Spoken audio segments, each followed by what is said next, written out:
கர்த்தர் என்ன பண்ணாரு, 3 வருஷம் கிட்ட இயேசு கிறிஸ்து ஊழியம் பண்ணியா 120 பேர் தான் வந்து அவருடைய வசனத்துக்கு ஏற்றவாறு இருந்தவங்கள நம்ம பார்க்கிறோம். அவங்க என்ன பண்ணாங்க, 13வது வசனத்துல அப்போஸ்தலருடைய நடவடிக்கைகள் 13:14 யார் சொல்லுவாங்க?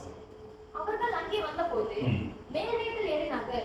அதில் பேதுருவும் யாக்கோபும் யோவானும் அந்திரேயாவும் பிலிப்பும் தோமாவும் பர்தலமேயுவும் மத்தேயுவும் அல்பேயுவின் குமாரனாகிய யாக்கோபும் செலோத்தேயு எனப்பட்ட சீமோனும் யாக்கோபின் சகோதரனாகிய யூதாவும் தங்கியிருந்தார்கள். அங்கே இவர்கள் எல்லாரும் ஸ்திரீகளோடும் இயேசுவின் தாயாகிய மரியாளோடும் அவருடைய சகோதரரோடும் கூட ஒருவனப்பட்டு ஜெபத்திலும் வேண்டுதலிலும் தரித்திருந்தார்கள். ஆமென், ஆமென். ஹல்லேலூயா. முதல்ல நம்ம இந்த எழுப்புதல் வரணும்னா நம்ம என்ன பண்ணணும்? எழுப்புதல் மீன்ஸ் என்னன்னா ஃபர்ஸ்ட் அதை நம்ம தெரிஞ்சுக்கணும். ஓகே, நமக்குள்ள இருந்து தான் வந்து எழுப்புதல் வரும் இல்லையா? ஹல்லேலூயா. அதாவது நமக்குள்ள மனம் புதிதாகி நமக்குள்ள ஒரு கிளர்ச்சி, நமக்குள்ள ஒரு வேகம் தானாவே வந்து வரும். ஓகேவா? அது எப்படி வரும்னா அது ஜீவனுள்ள வித்து ஆகிய தேவனுடைய வார்த்தையினால வசனத்தினால வரும், அப்புறம் பரிசுத்த ஆவியினால வரும், ஓகே, தேவ வல்லமையினால வரும். ஓகேவா?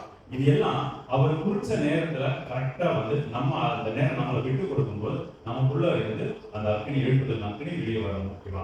அப்போ இதுக்கு முக்கியமான ஒரு 3 விஷயம் தான் வந்து இன்னைக்கு நம்ம சொல்லி ஒண்ணா வந்து சொல்லி கொடுக்குறோம்.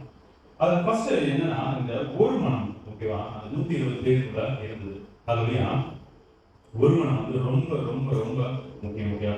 சபைக்கிறது ஒரு தனிப்பட்ட மனுஷனுக்கு சபை தான். ஏன்னா தேவன் வாசம் செய்யும் ஆலயமா நீங்க தான் நாங்க தான் வந்து இருக்கிறோம். ஓகே, நாம தான் இருக்கிறோம். ஓகே, ஒரு தனிப்பட்ட மனுஷன் 1:3-14-15 வசனங்கள்ல சொல்லியிருக்கோம். அதே மாதிரி அப்போ இந்த மாதிரி கூடி இருக்கிறோம் இல்லையா? நம்ம எல்லாரும் சேர்ந்து வந்து அது பேர் வந்து சபை தான். சபை கூடி வருதலை விட்டுவிடாதீர்கள் அப்படின்னு சொல்றாங்க இல்லையா? அது எதுக்கு கூடி வரனா நம்ம பக்தி விருத்திக்கு ஏற்பா நம்ம வளரும்படியா இப்படி கூடி வரும்போது இதை ஒரு தீர்க்கதரிசி இருப்பாங்க, ஒரு டீச்சர் இருப்பாங்க, ஒருத்தர் வந்து சுவிசேஷம் அறிவிக்கிறவங்க இருப்பாங்க இல்லையா? ஒருத்தர் வந்து சரி செய்கிறவர்களா இருப்பாங்க, தீர்க்கதரிசி சொன்னீங்க. ஒரு சிலர் வந்து சபையை கட்டி எழுதுறாங்களா, வெளியில வந்து சர்ச் பிளான்டிங் சொல்லுவாங்க. ஓகேவா? அப்போ சபை சாமிக்கிறவங்களா இருப்பாங்க. அப்போ இப்படி கூடி வரும்போது பரலோக ராஜ்யத்தினுடைய பணி வந்து கட்டப்படும். ஹல்லேலூயா. நம்ம அப்படிதான் இருக்கோமா நம்மளே நம்மளே வந்து நிதானிச்சு பார்ப்போம். ஆனா தேவன் சபையில ஒரு அமைப்பை கொடுத்தது ஒரு நோக்கம் அதுதான். ஹல்லேலூயா. நம்ம ஒரு பிரேயர் ஹவுஸா வந்து இந்த இடத்த வந்து எடுத்து இந்த ஊழியர்களுக்கு வேண்டி நம்ம ஜெபிக்கிறோம் இல்லையா? ஊழியர்களுக்கு வேண்டி ஜெபிக்கிறோம். ஃபர்ஸ்ட் நம்ம கரெக்டா இருந்து நீதிமான இருந்து ஜெபிச்சாதான் நம்மளுடைய ஜெபமே வந்து கேட்கக்கூடாது. நம்ம ராஜ்யத்தினுடைய திட்டத்துக்குள்ள இருந்து ஜெபிச்சா மட்டும்தான் நம்ம ஜெபம் கேட்கப்படுங்க. அது ஃபர்ஸ்ட் நம்ம ஸ்பிரிச்சுவலா வந்து வளரணும். ஓகேவா? அப்போ நமக்கு ஃபர்ஸ்ட் ஓகே இந்த எழுப்புதலுக்கு நமக்குள்ள இருக்கிற ஒரு மாறுதல் இருக்கு. எழுப்புதலுக்கு முதல்ல தேவை ஒரு மனத்தினுடைய ஆவி. இது வந்து தேவன் நம்ம ஆல்ரெடி வந்து நம்ம கொடுத்துருக்காரு. எரேமியா 32வது அதிகாரம் 39வது வசனத்துல கடைசி பகுதி என்ன சொல்லுதுன்னா, நான் அவர்களுக்கு ஒரே இருதயத்தையும் ஒரே ஆவியையும் கட்டளையிட்டு அப்படின்னு சொல்லியிருக்கோம். இது 11வது அதிகாரத்திலே வரும். இசைகள் 11 நினைக்கிறோம். அது ஒரே ஆவியை தான் அவங்க கொடுக்குறாரு. ஆவியான ஒருவரை, கட்டளை ஒருவரை, பிதாவாகிய தேவன் ஒருவரை அப்படின்ட்டு 1:13-12 ஓகே அது சொல்லியிருக்கு. ஓகே, அப்போ தேவன் ஒருவரே நம்ம எல்லாத்துக்கும் தெரியும். அப்ப அந்த சிந்தை உங்களுக்குள்ளே எனக்குள்ளேயும் இருக்கணும். ஓகே, அப்படின்னு 2:4 சொல்லியிருக்கு. கிறிஸ்து இயேசுல இருந்த சிந்தையே இருக்கணும் அப்படின்னு. எதுக்கு இப்படி சுத்தி வச்சு வரனா, இப்ப நீங்க ஒரு நோக்கத்துக்கு வேண்டி வந்திருக்கீங்க இல்லையா? ஜெபம் ஹல்லேலூயா சூழலில் நடக்கிற அந்த ஊழியர்களுக்கு வேண்டி ஜெபிக்க வந்திருக்கீங்க. அப்போ உங்களுக்குள்ள வருமானம் இருக்கணும்னா ஃபர்ஸ்ட் இந்த தரிசனம் யாருக்கு கொடுத்துருக்காங்க? கொடுத்துருக்காங்க இல்லையா? அந்த தரிசனம் உங்களுக்குள்ள வரணும்னா நீங்க என்ன பண்ணணும்? நீங்க தனியா ஜெபிக்கிறதுனால நீங்க வந்து ஒருவேளை ஏரியாக்கள் மோசைவமா இருந்தா ஓகே, அப்படி தேவன் வந்து உங்களுக்கு சொல்லி பார்க்க கொடுக்குறாங்க. மற்றபடி எப்படி இந்த வருமான பாடு வரும்னா நீங்க அதிகமா அவர் கூட பேசணும், அவர் கூட டைம் ஸ்பெண்ட் பண்ணணும். ஓகே, அவர் பார்க்கணும், அவர் இருக்கிற இடத்துல இருக்கணும், பார்த்து பேசி பாடும்போது அவர் மைண்ட்ல இருக்கிறது வந்து அவர் சொல்லும் போது அதை நம்ம உணர முடியும். ஓகேவா? உணர்ந்தா அப்பதான் வந்து நமக்கு அந்த மாறம் வரும். ஹல்லேலூயா. அப்போ ஓகே, இது இந்த மினிஸ்ட்ரிக்கு ஓகே அது கூட இருக்கிறத நோக்கம். இப்போ பரலோக நோக்கம் அது எப்படின்னா, அதே மாதிரி நீங்க எப்படி தேவனோட அதிக நேரம் செலவிடுறீங்களோ, நீங்க என்னதான் முடியறதுக்கு ஓடுங்க. ஓகே, ஃபுல் அண்ட் ஃபுல் 24 மணி நேரம். எனக்கு அந்த மாதிரி ஒரு சிலர் கூட வந்து தெரியும். ஓகே, ஃபுல்லா ஊழியம் வந்து ஓடிக்கிட்டே இருப்பாங்க. ஆனா தேவ சமூகத்துல உட்கார விட்டுருவாங்க. ஓகேவா? அந்த ஊழியம் வந்து தேவனுக்கு அச்சோ போய் சேராது. ஓகே, நம்ம எந்த அளவு நம்ம தேவனோட தனியா நிற்கிறோமோ, அது தனி ஜெபத்துல சொல்றேன். தனியா ஜெபம் மீன்ஸ் நீங்க எப்படி எடுத்துக்கிறீங்க வேண்டுதல் விண்ணப்பங்கள் இல்ல, தேவனோட சஞ்சரிக்கிற விஷயத்த சொல்றேன். நீங்க பேசுனீங்க அவர் சொல்ற நமக்கு புரியும். ஓகே, ஒரு சில டைம் வந்து நம்ம டவுட்ஸ் கேட்டுருப்போம். அதுலதான் நம்ம எப்படி கணவன் மனைவி அம்மா பிள்ளைங்க இப்படி நீங்க பேசுறீங்க அந்த மாதிரி ஒரு அனுபவம் தான் வந்து தேவனோட இருக்கிற ஒரு ஃபீல். ஓகே, அந்த மாதிரி நீங்க தேவனோட அதிக நேரம் இருந்தா மட்டும்தான் அவருடைய கிறிஸ்து இயேசுல இருந்த சிந்தையே உங்களுக்குள்ள இருக்க முடியும். ஒண்ணு. ஓகே, இல்ல அவர் கூட எப்படி இருக்கிறதுனே எனக்கு தெரியும்னு சொன்னா பைபிள் வாசிங்க. அதுலயா பைபிள்ல தேவனுடைய அன்பா அப்படியே ரொம்ப தெளிவா எழுதிச்சு. எவ்வளவு அதிகமா பைபிள் வாசிக்கிறீங்க மீன்ஸ் நீ படிச்சு மனப்பாடம் பண்றது சொல்ல, இரவும் பகலும் அவருடைய வேத வசனத்துல பிரியமா இருந்து தியானிக்கிற மனுஷன் வந்து பாக்கியம் இல்லையா? அப்போ அந்த வேதத்தை நேசிச்சு அதை வாசிக்க இதை எடுத்து ஆவியானவர் அவர் நமக்கு சொல்லிக் கொடுப்பார், நமக்கு உணர்த்தார். அதாவது நம்ம மனசாட்சி பேசுன்னு சொல்லுவோம் இல்லையா? அதே மாதிரி நம்ம ஆவியில ஏறி வசனங்களினுடைய ஆழத்தை வந்து சொல்லிக் கொடுப்பார். அப்போ நம்ம அது வந்து மைண்ட்ல அப்படியே வந்துருப்பார். அதுலையா இப்போ ஓகேவா? அப்படிதான் பரலோக தரிசனத்தின்படி கிறிஸ்து இயேசுல இருக்கிற சிந்தை நமக்கு வர முடியும். ஓகே, உங்களுக்கு உதாரணமா இன்னும் ஈஸியா சொல்றேன்னா, வீட்டுல அம்மாக்கள் இருக்காங்க இல்லையா? அப்பாக்கள் வேலைக்கு போவாங்க. பிள்ளைங்க சின்ன வயசுல பார்த்தா மேக்சிமம் அம்மாவோடைய சுபாவம் அப்படியே வந்துருக்கும். ஏன்னா அம்மா தான் அதிகமா பிள்ளைங்களோட பேசுறது இல்லையா? இல்லையா? இப்போ கேட்ஸா இருந்தாலும் குட்டி பிள்ளைங்களா இருந்தாலும் அம்மா சொல்றது தான். அப்பா வந்து ஈவினிங் கொஞ்ச நேரம் ஸ்பெண்ட் பண்ணலாம் பிள்ளைங்களோட. அம்மா என்ன சொல்றாங்க? ஒருவேளை அப்பாவை ஒரு எக்ஸாம்பிள் சொல்றோம். ஓகே, இந்த அம்மா அப்பாவை பத்தி குறை சொல்லி திட்டி இப்படி அப்படி இப்படின்னு சொன்னா இந்த பிள்ளைங்க மைண்ட்ல அதுதான் வந்து வீடா இருக்கும். அப்பா இப்படிதான் அவங்க அப்படிதான் நினைச்சுப்பாங்க. அவங்களுக்கு அந்த அளவுக்கு அதாவது ஜட்ஜ் பண்ணிக்கிறது நன்மை தீமை என்ன பகுத்தறிகிற பக்கம் இருக்காது இல்லையா? இந்த அம்மா அப்படியே இது பேசுறதுனால இவங்க மைண்ட் வந்து அப்படியே இவங்க சொல்றதுதான் கேட்டு அதுதான் உண்மைன்னு சொல்லிட்டு இருப்பாங்க. ஓகேவா? ஏன்னா பிள்ளைகள் வந்து அப்படிதானே. அப்போ நம்ம யாரு கூட அதிக நேரத்தை செலவிடுறோமோ அந்த சுபாவம் உங்களுக்குள்ள வரும். ஓகே, இது உலக பிரகாரமா வந்து அதுன்னு சொல்லிடுறேன். இப்போ வாலிப பிள்ளைங்க இப்போ சினிமா செலிபிரிட்டின்னு சொல்லிட்டு அவங்களுடைய அந்த பாவனை நடை உடை பேச்சு ட்ரெஸ் இது எல்லாமே அவங்களுக்குள்ள தொத்திட்டு சொல்லுவாங்க இல்லையா? அவங்க பண்ற மாதிரி முடி மாறுறது, கட் பண்றது, கமெண்ட் போடுறது, ட்ரெஸ் மாடல் எல்லாம். ஏன்னா அவங்க பிடிச்ச அதிக நேரம் அவங்க கூட வந்து நேரத்தை செலவிடுறாங்க. அப்போ வந்து அது அப்படியே வந்து அதை கூட மாறணும்னு நினைக்கிறாங்க. அதுலையா அப்ப நீங்க தேவனிடத்துல நேரத்தை செலவிட்டா மட்டும்தான் அந்த கிறிஸ்து இயேசுவோட சுபாவம் உங்களுக்குள்ள வரும். அதுலையா அப்போ எழுப்புதலுக்கு ஃபர்ஸ்ட் இந்த ஒருமனம் முக்கியம் இல்லையா? இப்போ கணவன் மனைவிக்குள்ளேயும் பாருங்களேன், அந்த ஒரு மனதா இருந்தா மட்டும்தான் அவங்க லைஃப் வந்து சக்சஸ்ஃபுல்லா இருக்கும். அவர் ஒரு இடத்துல இருக்காரு, இவங்க இன்னொரு இடத்துல இருக்காங்க. இவங்க ரெண்டு பேருக்குள்ள விட்டு கொடுத்து அது ஒரே காசோட இல்லைன்னா அந்த லைஃப் வந்து வெளியே சொல்லிப்பாங்க ஹஸ்பண்ட் ஒய்ஃப் புருஷன் பொண்டாட்டி.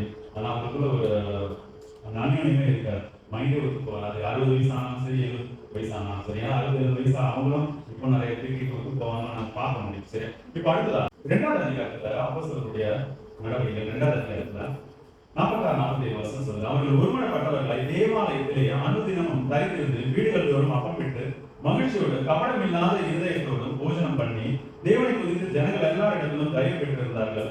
ரட்சிக்கப்படுகிறவர்களை கர்த்தர் அனுதினமும் சபையிலே சேர்த்துக் கொண்டு வந்தார். ஆமென். ஹல்லேலூயா. எழுப்புதல் ஃபர்ஸ்ட் ஒருமனப்பாடு வேணும்னு சொன்னோம். 2வது ஒரே இடத்துல இருக்கணும். ஹல்லேலூயா. இப்போ கணவன் மனைவி எப்படி வந்து ஒரு இடம் ஒரு வீடு கொடுத்துருது. அவங்க கணவன் வசனம் என்ன சொல்லியிருக்கு? அவன் இது முதல் வந்து தன்னுடைய தாய் தகப்பனுக்கு மனைவியோட செய்திருப்பாங்க அப்படின்னு சொல்லியிருக்கு. மனைவி என்ன சொல்லியிருக்கு? ராஜகுமாரத்திய உன்னுடைய தகப்பன் வீடு வந்து மறந்துவிட்டு விட்டு அப்படின்னு சொல்லியிருக்கீங்க. அப்ப 2 பேரும் அவருடைய கண்ணில் வந்தாலும் ஹஸ்பண்ட் ஒய்ஃப் 2 பேரும் சேர்ந்து வந்து ஒரு குடும்பம் இன்னும் தனியாக தான் இருக்கும். தனியாக மீன்ஸ் மென்டலி. ஓகேவா? அப்பா வீட்டில் இருந்து அந்த தாட்ஸும் இல்லை, இவங்களும் அம்மா சொல்றதான்னு கேட்பாங்க. இந்த தாட்ஸும் இல்லாம இவங்க 2 பேரும் ஒரு புது குடும்பம், ஒரு புது புதுசா வாழ்க்கை வாழ்றாங்களா? அதே மாதிரி ஓகேவா? நீங்க எப்போ கிறிஸ்துவுக்குள்ள வந்தீங்களோ அப்போ நீங்க பரலோக ராஜ்யத்துக்குரிய சிந்தையில இருக்கணும். ஓகேவா? சிம்பிளா சொன்னா இவங்க ஒரு இடத்துல வந்து சேர்ந்துருக்காங்க. ஓகேவா? ஏசப்பா சொல்றாரு, ஓகே நீங்க பாத்துங்க, நீங்க ஒரு பொண்ணா வந்து இருங்க அப்படின்ட்டு அவங்க நேருக்கு அறையில ஒரு வீட்டுல இருக்காங்க. ஓகேவா? ஒரு வீடு எடுத்துக்கோங்க. சரி, இப்போ வீடுனா என்னன்னா அதான் ஒரு 2-3 நான் பிடிச்சது சொல்லிடுவேன். குறைச்சிருக்கு வீடு பேர் அழகா 2-14 நினைக்கிறேன். 2 பேர் 1-14 சாரி 2 பேர் 1-14. இந்த கூடாரத்தில் நான் இருக்கும் அளவு உங்களை நினைப்பூட்டி எழுந்து விடுவது நியாயம் என்று எண்ணுகிறேன். ஆமென். அதாவது இவர் இதுல கூடாரம்னு எதை சொல்றாருன்னா தன்னுடைய சரீரத்தை வந்து கூடாரம் அப்படின்னு சொல்றாரு. யாரு? பேதுரு. 14 வருஷத்துக்கு பார்க்கும் நான் பேருக்கு காலம் நான் என் கூடாரத்தை விட்டு போவது சீக்கிரத்தில் நேரிடும் என்று அறிந்து அப்படின்னு. அதாவது அவருக்கு சாக போறேங்கிற அந்த மரணத்தை அவர் ஆவில உணர முடியும். ஓகேவா? நம்ம இன்னும் கொஞ்ச காலம் இந்த பூமியில இருக்க போறோங்கிறது நம்ம அழகாவே வந்து உணர முடியும். அதுதான் சொல்றாரு. ஓகேவா? இந்த கூடாரத்தை விட்டு பிரிகிறது. ஓகேவா? நம்ம வீடு ஃபர்ஸ்ட் நம்ம வீட்டுல இருக்கிறது சொன்னோம். ஓகே, நம்ம ஒரு இடத்துல ஹஸ்பண்ட் ஒய்ஃப் ஒரு குடும்பம்னா ஒரு வீட்டுல தான் இருக்கணும். பாருங்க, சம்பாதிக்க போனாலும் சரி வந்து அவங்க நீங்க வசனம் படிக்கிறவங்களா உங்களுக்கு தமிழ் படிக்க தெரிஞ்சு, தமிழோ இங்கிலீஷோ ஒரு மொழி படிக்க தெரிஞ்சு, வசனம் உங்க வீட்டுல இருந்து படிக்க தெரிஞ்சா யாரும் எங்கேயும் போகணும், ஒரு வீட்டுல தான் இருக்கணும். ஓகே, பிள்ளைங்க கல்யாணம் ஆக வரைக்கும் இங்க மொத்தம் மாறி போச்சு. படிக்கிறதுக்கு வந்து வெளியூர் அனுப்புறோம், வெளிநாடு அனுப்புறோம், அப்படி அதாவது ஆசீர்வாதமா வேற நினைக்கிறாங்க. ஆக்சுவலா சாதம். ஓகேவா, இதை நீங்க ஆராயணும்னா நீங்க பழைய பாடல நீங்க ஆராயும். ஓகேவா, ஒரு உதாரணம் கொடுக்குறேன். புறத்துக்கு போவார்கள் கேட்டப்பட்டேன்னு சொல்லி இஸ்ரவேல் போன்றதை அவர் ஒன்னா சேர்த்துக்கிறாங்க. என்னென்ன செஞ்சா அவர் துரத்தி விடாருன்னு பாருங்க. அந்த சுபாவம் கண்டிப்பா நம்ம வீட்டுல இருந்தா நம்ம வீட்டுல இருக்கிறவங்க வெளியூரோ வெளிநாடோ இந்த மாதிரி போவோம். அது ஆசீர்வாதமே கிடையாது. வசனத்தின்படி நீங்க சேர்ந்து ஒரு மனமா இருக்கிறது தான் தெய்வ ஆசீர்வாதம். ஹல்லேலூயா, ஹல்லேலூயா. இதெல்லாம் ஏற்க மாட்டீங்க. உண்மை வசனத்தின்படி வந்து இதுதான் உண்மை. சரி, ஓகே. அப்போ வீடுங்கிறது கூடாரம் பார்த்தோம் இல்லையா? அதுக்கும் ஆதாரமா யோவான் 17வது அதிகாரம் 21 வசனம் வாசிங்க. நான் ஒன்றாயிருக்கிறது போல அவர்கள் ஒன்றாயிருக்கும்படி நீர் எனக்கு தந்த மகிமையை நான் அவர்களுக்கு கொடுத்தேன். ஆமென். அதுக்கு வசனம் வாசிங்க. அவர்கள் ஒன்றாயிருக்கவும் பிதாவே நீர் என்னை அனுப்பினதை உலகம் விசுவாசிக்கிறதுக்காக நீர் என்னிலேயும், அதாவது இயேசு கிறிஸ்து பிதாவாகிய தேவனிடத்தில் வேண்டிக் கொள்கிறார். நீர் என்னிலேயும் நான் உண்மையிலேயும் இருக்கிறது போல அவர்கள் எல்லாரும் நம்மில் ஒன்றாக இருக்கவும் வேண்டிக் கொள்கிறேன். நல்லா புரிஞ்சுக்கோங்க. இப்போ இயேசு கிறிஸ்து, ஓகேவா, இப்போ நான் உங்களுக்கு புரியுறதுக்கு நான் சொல்றேன். அப்போ நான் வச்சுக்கோங்க, எனக்குள்ள வந்து ஒருத்தர் இருக்காரு.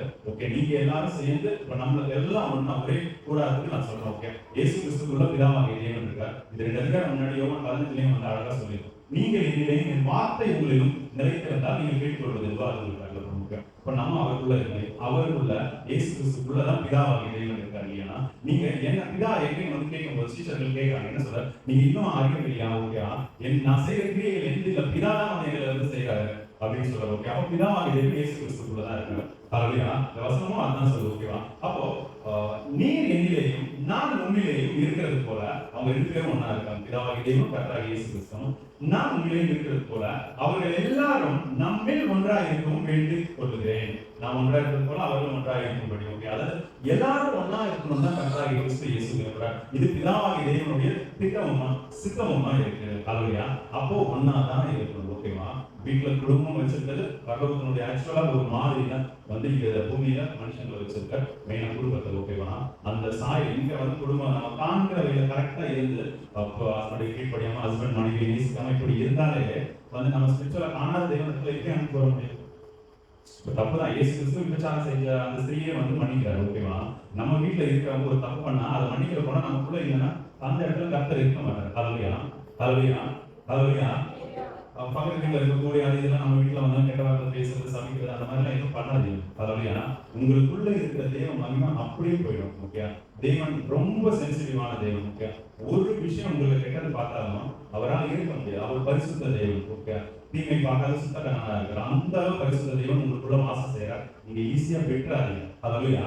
சரி, 2வது ஒரே இடத்துல இருக்கணும் இல்லையா? இதுமாரி நம்ம ஜெபிக்கலாம். அது 3வது சொல்லிட்டு ஜெபிக்கணும். ஓகேவா, 3வது எல்லாத்தையும் வந்து அவங்க பொதுவா வச்சு அனுபவிச்சாங்க அப்படின்னு பார்க்கணும். ஹல்லேலூயா, ஹல்லேலூயா. அப்போஸ்தலர் 2வது அதிகாரம் அதே கடைசி வசனத்திலேயே இருக்கு, நீங்க 1வது அதிகாரத்திலே இருக்கு. ஓகே, இந்த 3 விஷயம் வந்து மைண்ட்ல வச்சுக்கோங்க. ஒரே சிந்தையோட இருக்கணும், ஒரே இடத்துல இருக்கணும், பொருட்கள் எல்லாம் பொருளும் மெட்டீரியலிஸ்டிக். ஓகேவா, இது எல்லாமே வந்து பொதுவா வச்சு அனுபவிங்க. இது எங்க அம்மா வீட்டுல இருந்து வந்தது, ஓகேவா, இது நான் சம்பாதிச்சது, இது என்னுடைய வருமானத்துல வந்தது, அந்த பாகுபாடை வீட்டுக்குள்ள வச்சிருக்காங்க. ஹல்லேலூயா. தம்முடைய ஒரே பேரான குமாரனையே நமக்கு நம்ம அவரை சிருஷ்டிப்பார் இல்லையா? ஆனா அது அவருடைய குமாரன், அவருல உள்ளவர். ஓகே, அவரையே நமக்கு கொடுத்தாரு. அந்த சுபாவம் நமக்குள்ள இல்லாம எப்படி நம்மளாம் தெய்வம் ஆராதிக்கிறது துணிகரமா வந்திருக்கோம். ஓகே, அது எவ்வளவு பெரிய விஷயம் இல்லையா? நம்ம அப்படி ஒருபோதும் செய்யக்கூடாது. பொருட்கள் வீட்டுல உள்ளது. இப்போ ஜென்ஸ் அவன் ட்ரெஸ் நீ போட முடியாது, நம்ம உன் ட்ரெஸ் அவன் போட முடியாது, அது வேற. ஓகே, பட் இது எந்த முன்னுன்னு சொல்லிட்டு அந்த அந்த இது வீட்டுக்குள்ள ஒருபோதும் அனுமதிக்காதீங்க. நீங்க அப்படி வளர்த்துனீங்கன்னா சபையில அதுதான் வரும், அவங்க பப்ளிக்ல வெளியில வேலை செய்யக்கூட அதுதான் வரும். தெய்வத்திற்கு உங்களை நிறைவேற்ற முடியாது. ஓகே, அப்புறம் கஷ்டமாகும். அந்த உபதிரவங்கள் வந்து உங்களுக்கு டைம் வேஸ்ட் ஆகிட்டு இருக்கும். ஹல்லேலூயா. நம்ம ஜெபிக்கலாம். ஸ்தோத்திரம் தகப்பனே, ஸ்தோத்திரம் ராஜா, ஸ்தோத்திரம் ராஜா, ஸ்தோத்திரம் ராஜா. ஓ தெய்வனே, ஹல்லேலூயா, ஸ்தோத்திரம். உங்களுடைய சித்தத்தின்படி ராஜா நாங்கள் வழிகளில் எங்க மன்னிங்க தகப்பனே ராஜா. ஒருவேளை எங்களுடைய சுயத்தினுடைய ஆசையின்படி ராஜா, ஒருவேளை பணம் சம்பாதிக்கிறதுக்கோ இல்லை பெரிய புகழ் பெறுவதற்கோ ராஜா வெளியே போன குடும்பத்தை விட்டு விலகணும்னு நினைச்சிருந்தா தகப்பனே எங்களை மன்னிக்க ராஜா. குடும்பத்தை ஒன்றாக இணைக்கிறாங்க தகப்பனே ராஜா. நீர் இணைத்ததை ஒருவனும் பிரிக்காதபடிக்கு ராஜா இயேசு கிறிஸ்துவின் நாமத்தினால ஜெபிக்கிறோம் தகப்பனே ராஜா. கர்த்தாவே குடும்பத்தை ஒன்று செய்யுங்க ராஜா. எங்கள் ஒவ்வொருத்தரையும் ராஜா உங்களுடைய நிலை கொண்டு இருக்கும்படியான உதவி செய்ய தகப்பனே ராஜா. நாங்கள் காண்கிற குடும்பத்துல ஒன்னா இருக்காம ராஜா பரலோக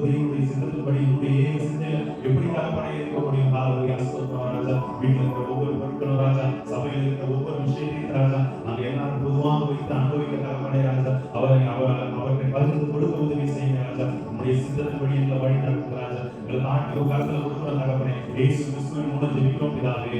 ஆமென். ஆமென். ஹல்லேலூயா.